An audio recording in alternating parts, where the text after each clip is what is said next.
बिल्कुल सेफ जगह है गगन, कोई प्रॉब्लम नहीं। बल्कि मैंने तो पुलिस स्टेशन भी चेक कर लिया है, 3-4 कांस्टेबल्स हैं, 3-4 राइफल्स बस।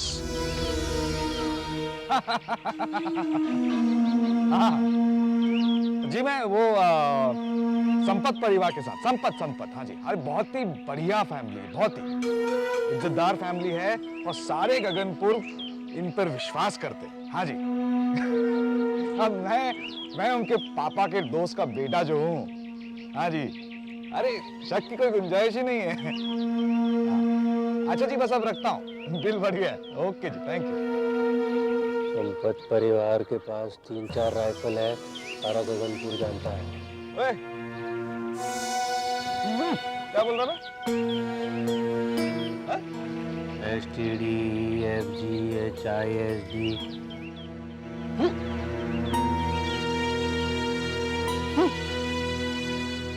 संपत परिवार के पास 3-4 राइफल है, सारा गगनपुर जानता है। गगनपुर रे, गगनपुर रे, गगनपुर रे, गगनपुर रे, गगनपुर रे, गगनपुर रे, हाँ गगनपुर रे। ये क्या है?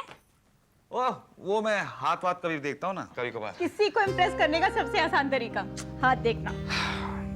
उससे आसान तो चेहरा पढ़ना होता है। आपने वो कहावत तो सुनी होगी, चेहरा मन का आईना होता है। मेरा यकीन मानिए, मैं चेहरे पढ़ लेता हूँ। दीदी don't believe him, he is a writer और ये किसी के ऊपर भी कहानी बना सकता है। एक राइटर दूसरे राइटर के बारे में क्या क्या कह रहा है। ठीक है, बताओ क्या कहानी लिखी है मेरे चेहरे पर?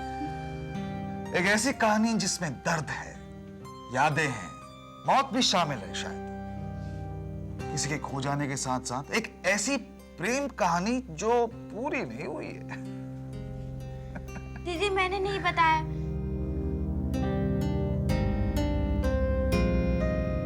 मैं ये नहीं कहूंगी कि तुमने जो कहा वो सही है या गलत है, लेकिन इतनी अजीब बात तुमने बताई कैसे? वैसे फेस रीडिंग, चेहरा पढ़ना कोई मुश्किल काम नहीं है। अगर आप चाहें तो आप भी कर सकती हैं। मेरा चेहरा देखकर मेरे बारे में बहुत सारी बातें बता सकती हैं। पर क्योंकि मेरी जिंदगी बहुत साधारण है, सिंपल लाइफ है मेरी, आपको शायद कुछ ज्यादा नहीं मिलेगा बताने के लिए। वैसे तुम जितने दिखते हो उतने सिंपल तो हो नहीं आशीष। अंदर अलग बाहर अलग, कई परत है तुम्हें। क्या हुआ? मैंने ऐसा कुछ कह दिया जो मुझे नहीं कहना चाहिए था? खून ही खून है संपत परिवार के पास। संपत परिवार में 3-4 राइफल है। ब्रह्मा तो जाना अभी। संपत परिवार का दरवाजा टूटा हुआ है, संपत परिवार में जमा करो। ब्रह्मा प्लीज यहाँ से जाओ ना, तुम देख रहे हो ना यहाँ पर गेस्ट आए हुए हैं, प्लीज। गगनपुर में बच्चों को फुसला कर कब्जा करो। ब्रह्मा प्लीज जाओ ना यहाँ से, प्लीज। ब्रह्मा को क्या हो गया है? शायद वो मुझे देख के डर जाता होगा। मैंने कभी उसे इतना परेशान नहीं देखा है। क्या हुआ उसे? तुम्हें पता है ना दीदी, वो पागल है, छोड़ दो उसे। वो सब ठीक है, लेकिन कभी कभी पागलों को बहुत सी ऐसी बातों का एहसास होता है जिन पर हमारा ध्यान तक नहीं जाता।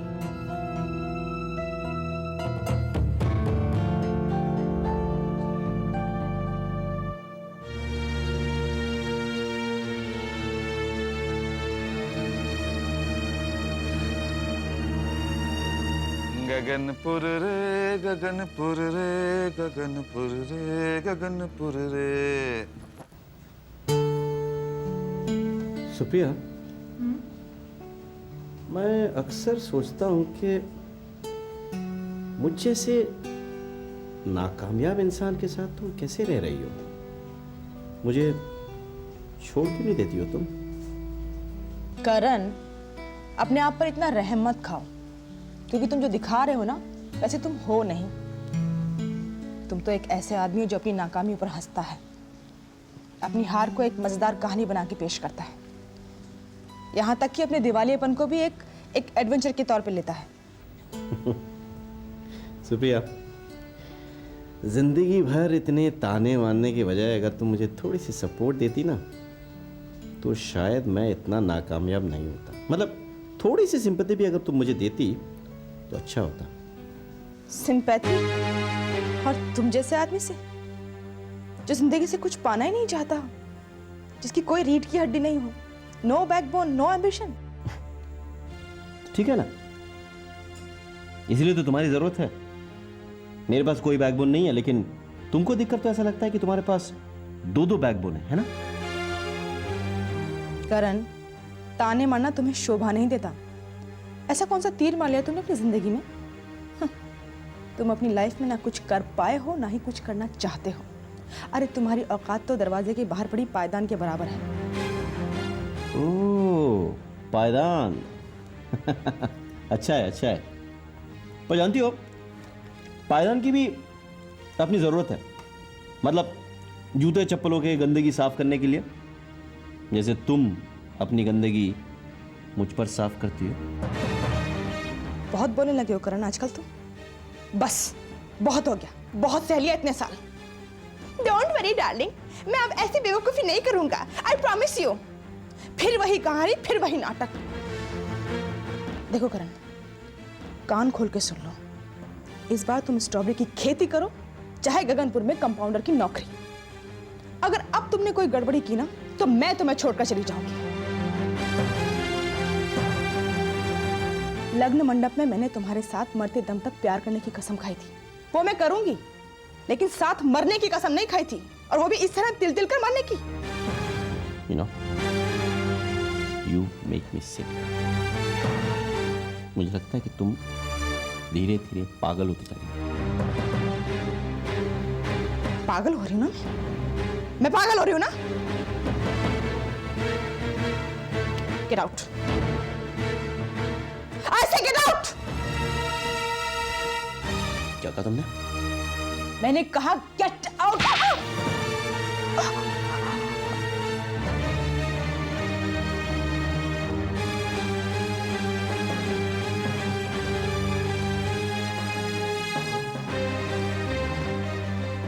ये मेरा घर है, मेरा बेडरूम है ये। यहाँ पे अगर किसी को गेट आउट कहने का हक है तो सिर्फ मुझे है, समझी तुम?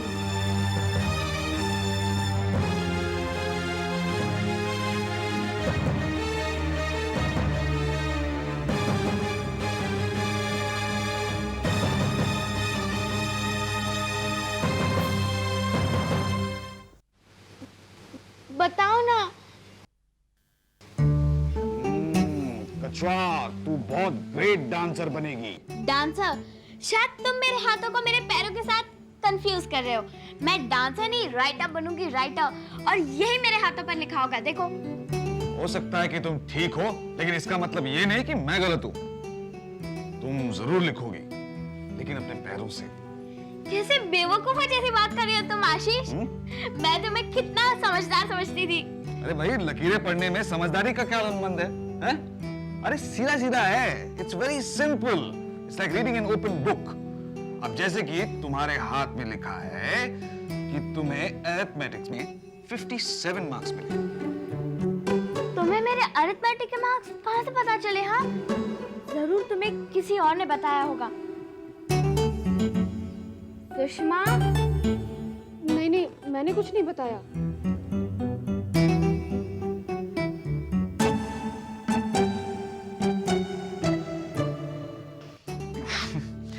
क्या है ना कि पामिस्ट्री सच को साफ साफ कहने की कला है। जैसे कि अभी अभी तुमने मेरी रिपोर्ट कार्ड देखकर मेरे अरिथमेटिक के मार्क्स बताए, है ना? जैसे कि, अच्छा देखो, तुम अपना हाथ देखो। अरे देखो क्या लिखा है। अरे दिखाओ Sushma. Come on, it's just a game.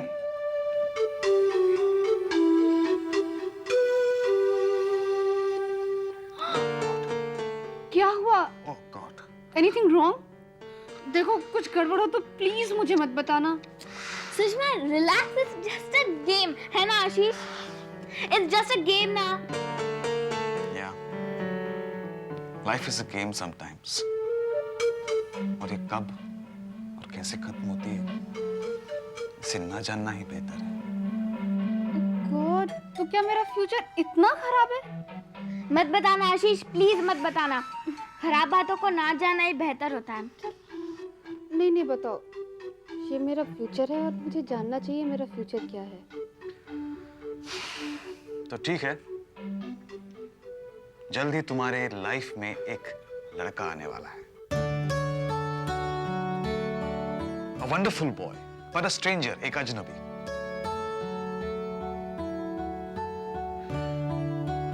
तुम दोनों एक दूसरे से बहुत प्यार करने लगोगे और फिर एक दिन उस अजनबी लड़के को यहां से जाना पड़ेगा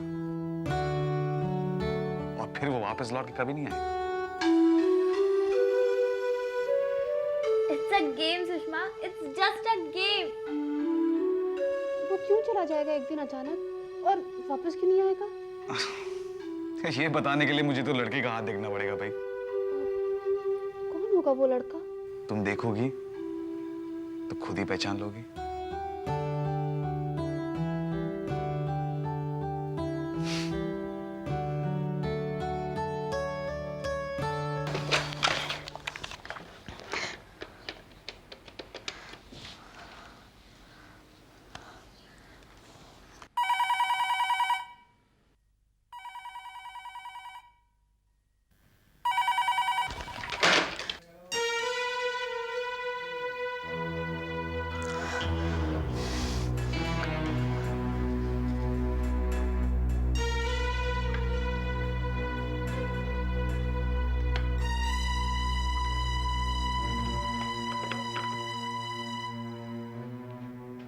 पता है लोलो, आशीष तो उन लोगों के बारे में बता देता है जिन्हें वो जानता तक नहीं।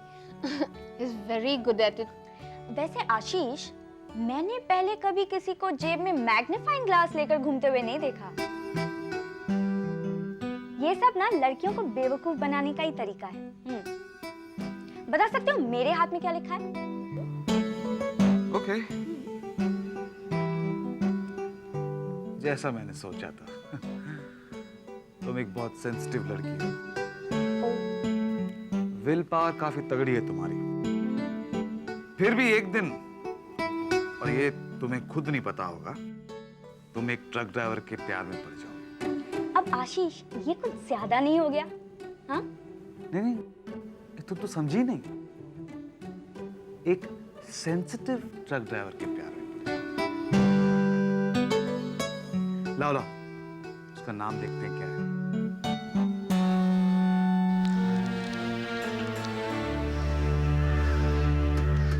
सेवन 3 6 6 7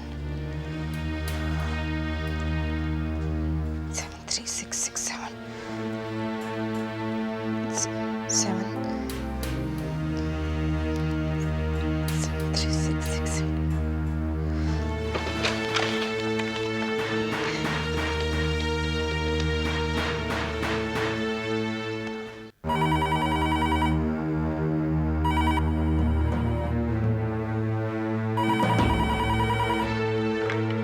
हेलो प्रतिभा भैया। मेरे पति से दूर रहो। हेलो, सुना नहीं तुमने? ब्लडी बिच, मेरे पति से दूर रहो।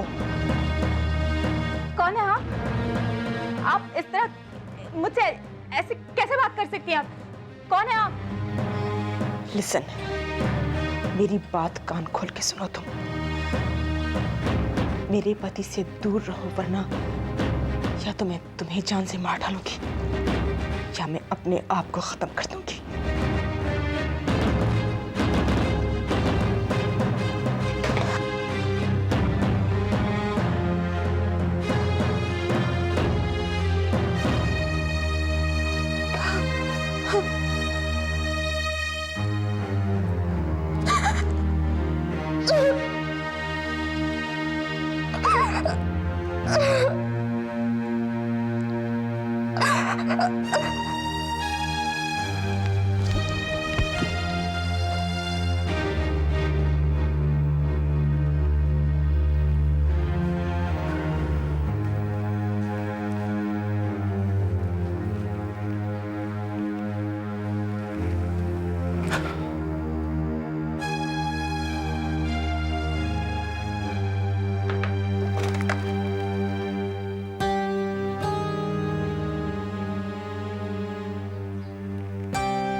Hello, yes, what? Oh my God, हाँ मैं आ रहा हूँ, यस आई एम कमिंग। क्या होगा? मिसेस संपत। क्या हुआ ना? Is she dead? No. It's worse. She's gone into a coma. Mrs Sampat ना बोल सकती है ना सुन सकती है। समझ नहीं आता मैं उनकी बेटियों को कैसे बताऊंगा। इससे तो बेहतर था कि मिसेस संपत मर जाए।